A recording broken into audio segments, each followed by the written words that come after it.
The Honourable Member for St. John's. Thank you much, Madam Speaker.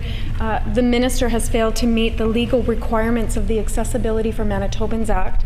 He has failed on 3 key pieces of this Act and the 10-year strategy to make Manitoba an accessible and more inclusive province.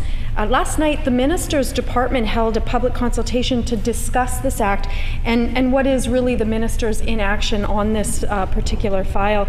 Did the Minister attend that consultation? And if so, Madam Speaker, did he apologize for failing miserably to make accessibility a priority for Manitobans?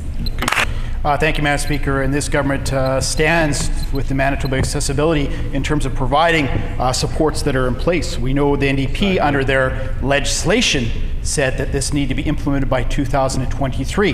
In the last election campaign, our party committed to introducing the 5 standards within our first term of office. We're halfway through the term and we continue to work on that. We've introduced the first standard. Our second standard will be introduced over the next few months, and we anticipate working on the other 3 to meet the timelines required. Thank you, Madam Speaker. Well, really, the Minister owes an explanation to Manitobans with disabilities. The problem here is this, Madam Speaker. The deadline to create a compliance plan was 10 months ago. We've seen nothing from the Minister. He was supposed to announce funding 4 months ago, Madam Speaker. We've still not seen anything from the Minister. So the Minister has no plan and no money to make a plan happen, Madam Speaker.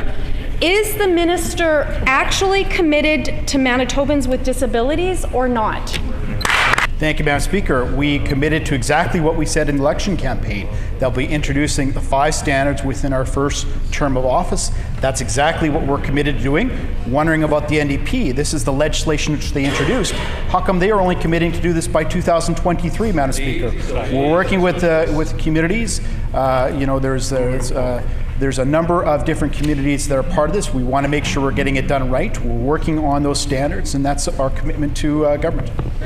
It's clear, Madam Speaker, Manitobans with disabilities are simply not a priority for this Minister. He even dropped that specific designation from his title in Cabinet. He's 10 months late on a plan, 4 months late on a budget, and 2 months late on the employment standard.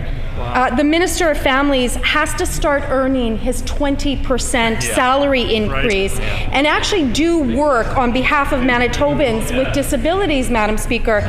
Why is the Minister ignoring his duty to Manitobans with disabilities?